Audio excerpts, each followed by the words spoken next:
Welcome back, students. Welcome to the lecture 3 in the series of lectures related to FIR filter design. In the last lecture, we have studied about the frequency response of linear phase FIR filters, in which we have categorized the linear phase FIR filters into four important cases, based upon the symmetry of the impulse response as well as the number of samples in the impulse response, whether they are odd or even. In this way, we were able to calculate the magnitude responses of those filters in all those categories from case 1 to case 4, and we have tabulated them, and I have also left to the readers to verify the frequency response in case 2, 3 and 4 respectively. I hope that you have done with that, and in today's lecture we will proceed further for designing the linear phase FIR filters.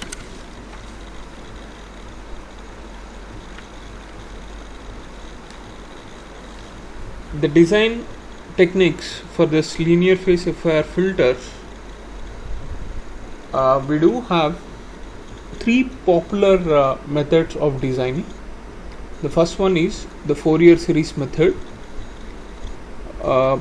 which leads to a method called as windowing, and the second popular method is the frequency sampling method for designing this FIR filters, and there are some more optimal filter design methods which will help us to design this linear phase FIR filters too. In today's lecture, we will try to concentrate on Fourier series method, and try to follow this Fourier series method with an example and find out its frequency response. In the designing of linear phase FIR filters by Fourier series method, the following two concepts leads to the design of FIR filters.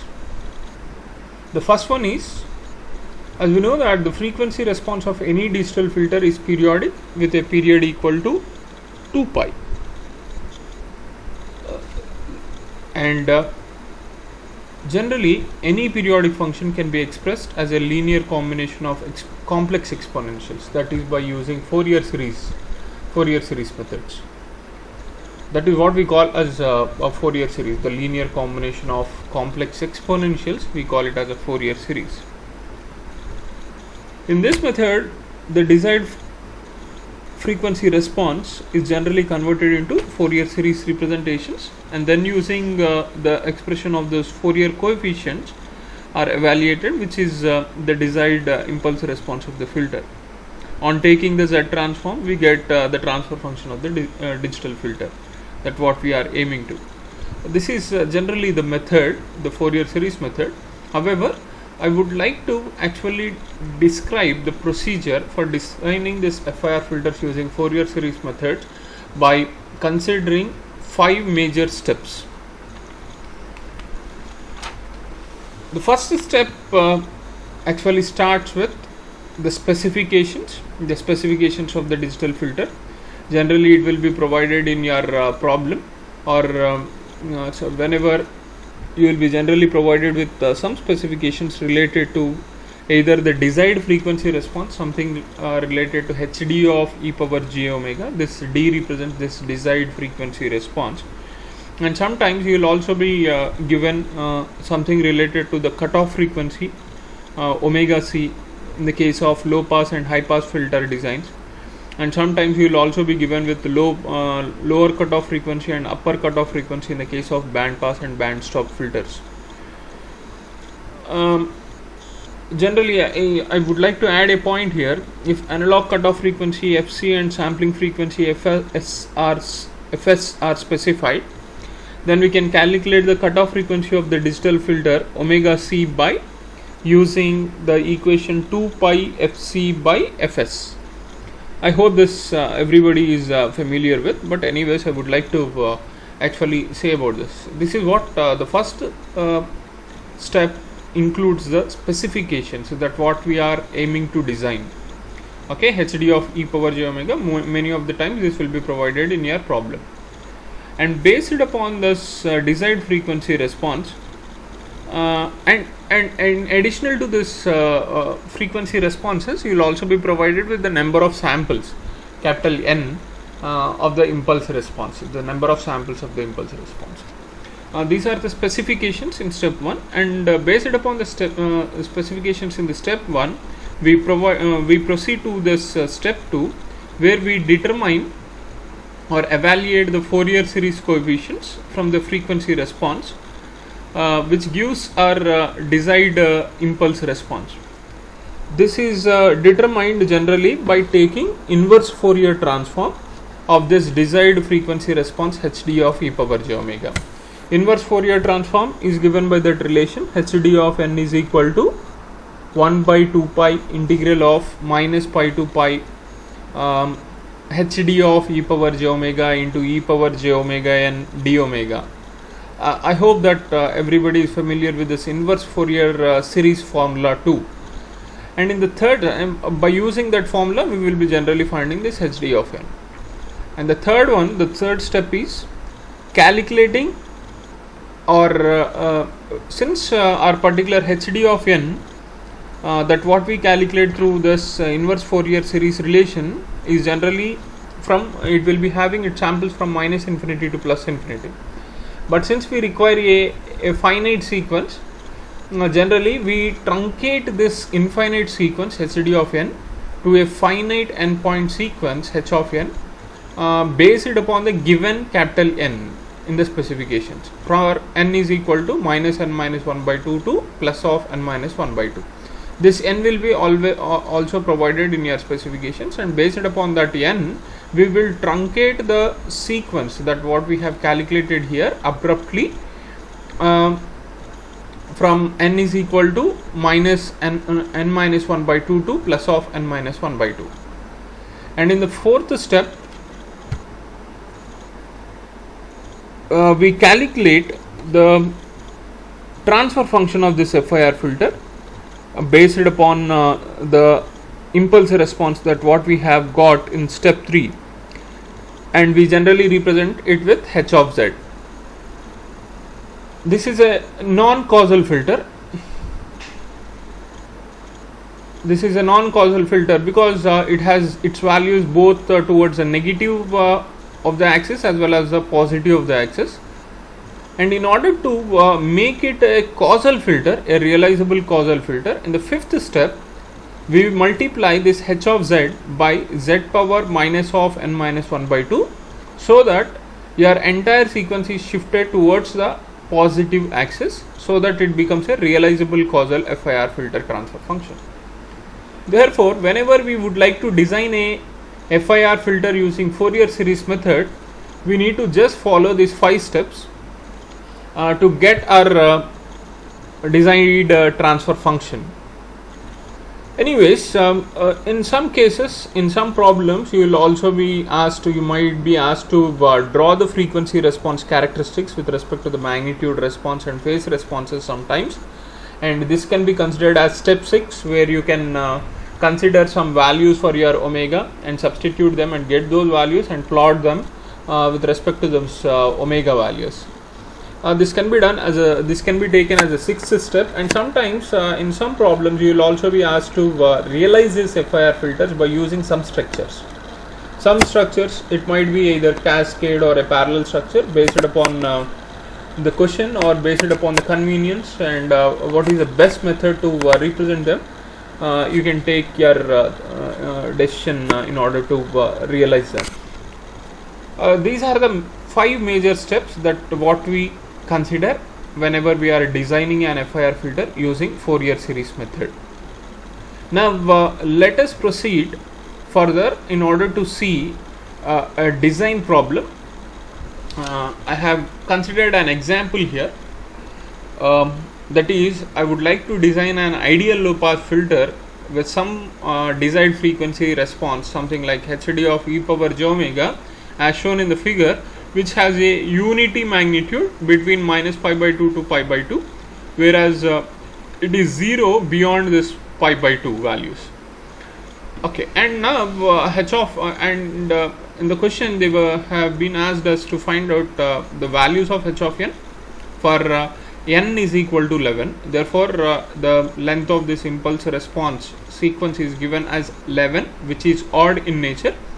And since based upon this frequency response also, we were able to see that the desired frequency response is also symmetric in nature. And he has also asked us to find h of z and then plot the magnitude response. Therefore, our aim is to find out the values of h of n, find the transfer functions, and then plot the magnitude response based upon the given or the desired frequency response. Now, let us proceed further to design this low pass filter based upon the given specifications, and specifications is quite clear here, and we shall proceed further. And now, from the frequency response given, we can find that the center of symmetry lies at alpha is equal to 0, and here we get a non-causal filter coefficient, since you also have your values towards the negative of the axis, that is h of n also has its values for n less than 0 generally whenever we calculate them, since your hd of e power j omega is evenly spread with respect to center of symmetry at 0. Therefore, it is a non-causal filter where its coefficients are symmetrical about n is equal to 0. That is the reason you can say that your desired impulse response will be having its values such that the symmetry will be something like this: hd of n will be equal to hd of minus n. This is a point to be noted. Since it is symmetrical, we say that it is hd of n is equal to hd of minus n. Now, the first step, the specifications we have considered, and based upon the specifications we were able to consider that it is a symmetrical impulse response with n odd values, such that its center of symmetry lies at n is equal to 0, so that now the symmetry equation can be written as hd of n is equal to hd of minus n. This is your step 1. And now moving forward to find out the step 2. The step 2 is determining the desired impulse response by taking the inverse Fourier transform relation. As I said earlier, this is a inverse Fourier series relation, actually inverse Fourier series relation, where I am trying to find out the inverse Fourier series of hd of e power j omega, so that I will be getting my hd of n. Okay, and substituting the given frequency, desired frequency response here, that hd of e power j omega has its values of unity magnitude between minus pi by 2 to pi by 2. Therefore, substituting it, I will be getting my hd of n by evaluating this integral.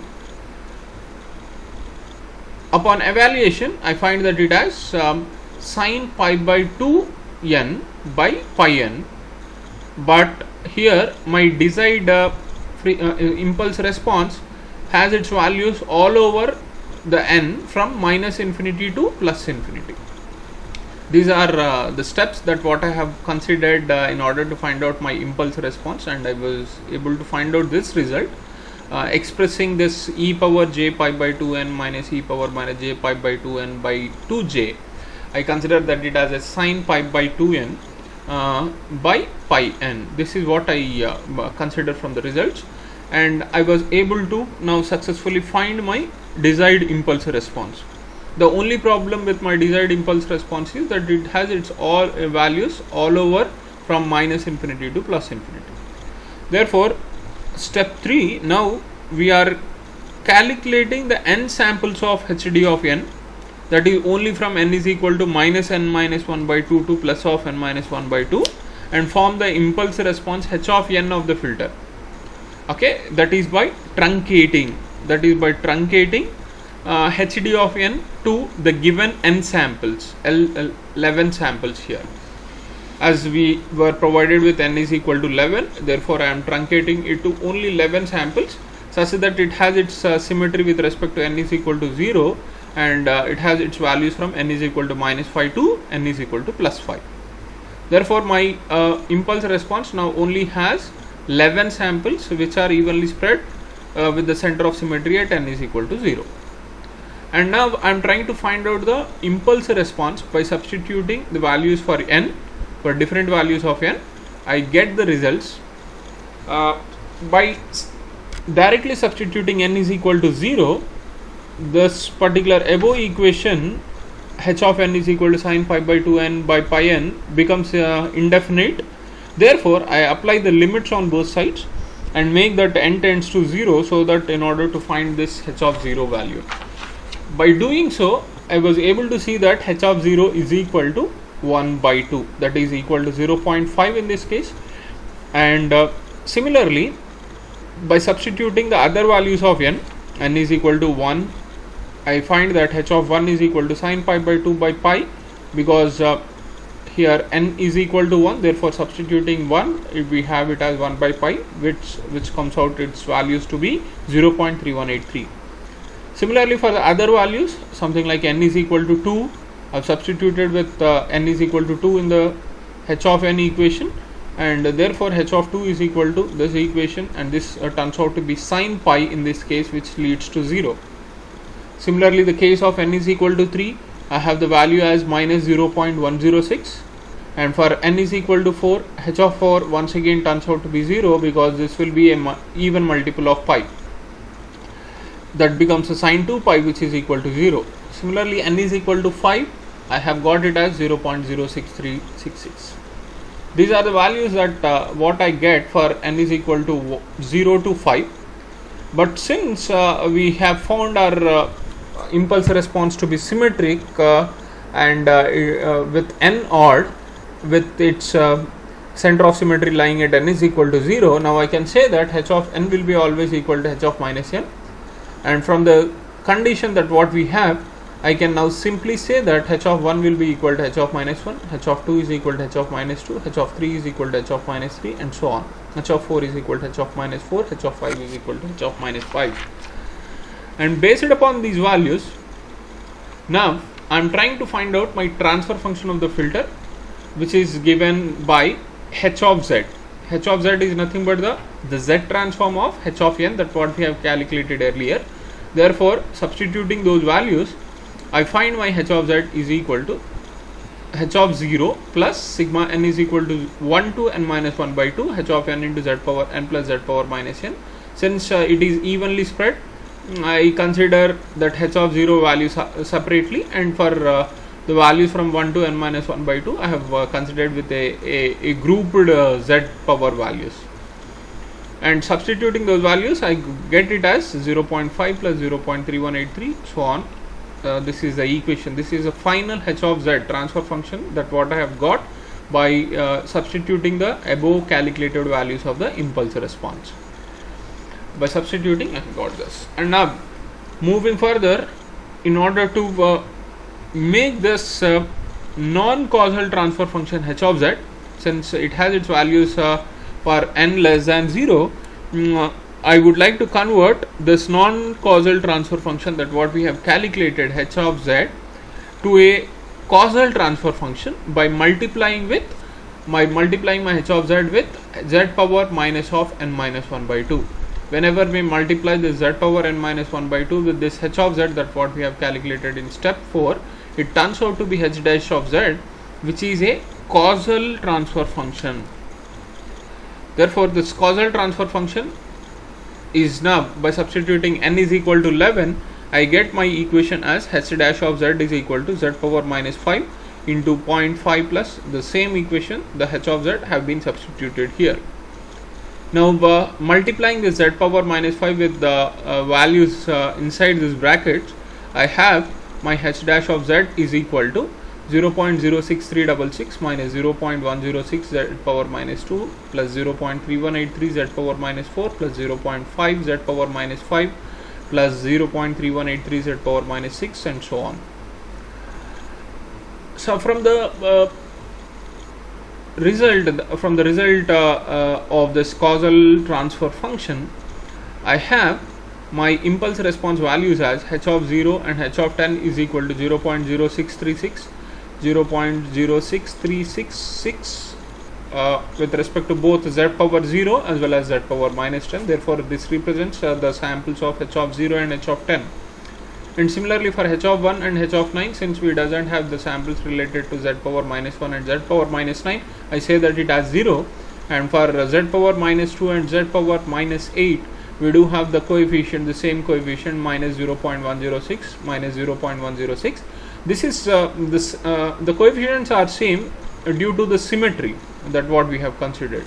And similarly h of 3 is equal to h of 7 is equal to 0, since we doesn't have any terms related to z power minus 3 and z power minus 7.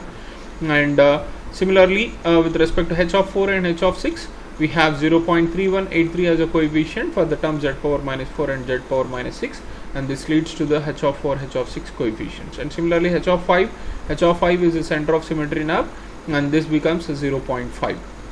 And these are the impulse response coefficients that what we are looking for, and we have calculated based upon the 5 steps that what we have earlier seen. And now I would like to calculate the magnitude response, as we were also asked to draw the magnitude response of the filter. Now I am interested in calculating the frequency response and then calculating its magnitude response. From the previous lecture, we have already seen in that case, whenever our frequency response is symmetric and having odd numbered values with respect to the impulse response, then the magnitude function a of omega is directly given by h of n minus 1 by 2 plus sigma n is equal to 1 to n minus 1 by 2 to h of n minus 1 by 2 minus n cos omega n. This is the result that what we have got in the case 1, where our impulse response is symmetric with odd numbered values. By drawing this function from that particular case 1, now I substitute these values, the values of n and different values of small n. I'll be able to calculate the magnitude response. But before calculating the magnitude response directly, I would like to identify some of these terms with respect to some another values, something like a of 0 and a of n. Because this is a function of n, I would like to represent it as a of n. Therefore, I assume this 0th term, okay, that as a of 0, h of n minus 1 by 2, because this looks like something like a coefficient. Okay, therefore a of 0 is represented as h of n minus 1 by 2, and a of n is identified as 2h of n minus 1 by 2 minus n. This is identified as a of n, and substituting different values of n, I'll be able to calculate these values, and therefore I'll directly expand this function in order to represent the magnitude response. By calculating with different values of n, I get it as a of 0 is equal to 0.5. Since n becomes 11, 11 minus 1 is 10, 10 by 2 is 5, therefore h of 5 from the above coefficients, I get h of 5 as 0.5, I have substituted here. And similarly a of 1 represents 2h of 5 minus 1, that is equal to 2h of 4, that is equal to 0.6366, which is twice of our h of 4 coefficient. That h of 4 coefficient was 0.3183, and multiplying it with 2, I get it as 0.6366. And the other coefficients were also calculated by substituting different values of small n for 2, 3, 4, 5, and based upon the coefficients that what we have seen earlier, I get my a of 2, a of 3, a of 4, and a of 5. And this leads to the magnitude response characteristics, which is represented now a of omega as 0.5. Based upon these values of a of 0, I write it as 0.5 plus 0.6366 cos omega minus 0.212 cos 3 omega plus 0.127 cos 5 omega, and so on. This represents a magnitude response equation directly of my frequency response that what we have calculated. And since now I would like to plot this magnitude response, I would like to calculate the magnitudes in dBs rather than representing them directly in terms of magnitudes. I would like to convert into decades. This is calculated by taking the 20 log of the magnitudes at different values by substituting different values of omega from 0 to 180 degrees. Now I'm considering omega in degrees, and when taken different values of omega and substituted here, I get some magnitude here that was converted into dBs and represented here, and these are the different values from 0 to 180 that what I have got. And I use this particular table for which I have calculated the magnitude response at different values of 0 to 180 degrees. I have now used it to plot the magnitude response, and when plotted I was able to see that my magnitude response was something like this. It has ripples both in the pass band as well as the stop band, so we couldn't see any kind of ripples directly in the pass band, but however there was some monotonically decreasing behavior in the pass band, whereas coming to the stop band we were able to see some ripples. These ripples are we were able to observe the ripples only because